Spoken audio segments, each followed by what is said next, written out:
சூடித்தந்த சுடற்கொடியே சோகத்தை நிறுத்தி விடு.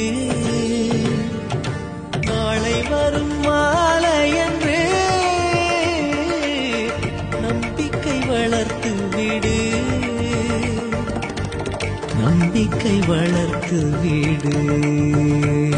நம் காதல் ஜோதி கலையும் ஜோதி கலைமகள் மகளே வாவா.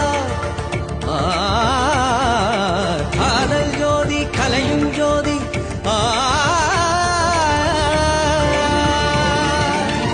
ஜோதி எப்படி